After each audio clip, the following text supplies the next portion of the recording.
Nas últimas 24 horas, a internet explodiu com um assunto bastante polêmico. Estupro culposo existe? Nós viemos aqui no fórum para sabermos, ouvirmos um advogado criminalista, para sabermos um pouco dessa história. Como é que funciona? Como se aplica a lei nestes casos? A audiência virtual já começou tensa, com o advogado de defesa do réu fazendo acusações contra a vítima. Por favor, eu gostaria de saber e nós vamos mandar um fiscal nosso lá acompanhar o ato. A influenciadora digital e promotora de eventos Mariana Ferrer acusou o empresário André Aranha de estupro. Ele foi inocentado em primeira instância. A íntegra da audiência mostra momentos em que o juiz Hudson Marcos tentou, sem sucesso, conter o advogado Cláudio Gastão da Rosa Filho. Mas daí nós vamos ter que suspender o ato se continuar assim, porque daí não tem condições. Doutor Gastão, vamos às perguntas objetivamente para a gente tentar chegar a um... A interferência do juiz não impediu que o advogado mostrasse fotos de trabalhos de Mariana como modelo. A forma como o juiz conduziu a audiência vem sendo questionada. Assim como no campo de futebol, ele é a pessoa que dá o cartão amarelo, dá o cartão vermelho, encerra o jogo e dá a punição. Então ele não poderia jamais deixar que a audiência fosse conduzida da forma que foi. Sobre esse assunto que gerou bastante polêmica, viemos conversar com o advogado criminalista, Dr. Sérgio Paulo Cardoso.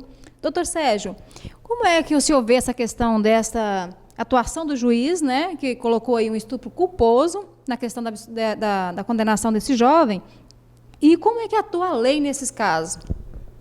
Bom dia a todos que nos ouvem. Na verdade, o juiz não falou isso, ele não foi o juiz que escreveu lá na sentença dele estupro culposo. Na verdade, houve uma desinformação por parte de um site chamado Intercept Brasil, que criou essa palavra, estupro culposo, e vários outros sites replicaram essa notícia, né? O que criou essa comoção nacional. Na verdade, o que ocorreu foi uma absolvição por insuficiência de provas, entendeu? Das 51 páginas da sentença, em nenhum momento fala em estupro culposo, nem nas alegações finais do Ministério Público, nem na sentença judicial.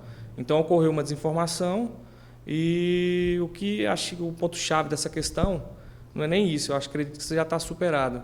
O que seria a atuação do colega, né? O colega advogado, a atuação dele foi deplorável.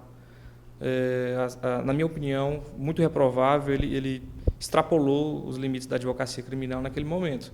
Só que pior do que a atuação dele foi a atuação do magistrado e do promotor. Ficaram ouvindo aquelas humilhações ali e ficaram inertes, né?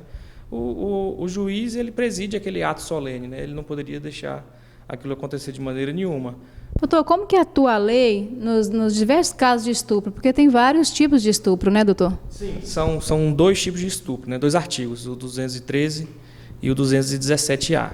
O 217-A ele subdivide-se em dois, né? O 213 é aquele estupro mais comum, aquele mediante violência e grave ameaça, né? Aquele estupro mais comum. O 217-A é aquele cometido contra menores de 14 anos ou pessoas que, por qualquer motivo, não têm as suas faculdades mentais plenamente vigentes, entendeu?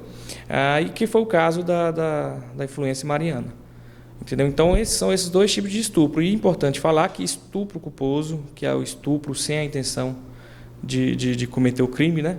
Não existe no ordenamento jurídico, isso não existe. Não foi por isso que ele foi absolvido, que fique bem claro. Houve uma desinformação, inclusive na tarde de ontem o site Intercept Brasil soltou uma nota se desculpando por ter usado esse termo, entendeu? Então, os estupros que existem são esses, não existe estupro culposo e, na maioria dos casos, os réus são condenados, porque a palavra da vítima ela tem uma relevância muito grande nesses casos.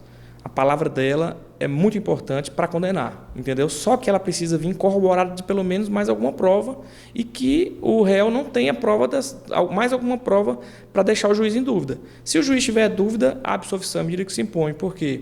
Porque no ordenamento jurídico entende-se que é melhor a gente ter um culpado solto do que um inocente preso.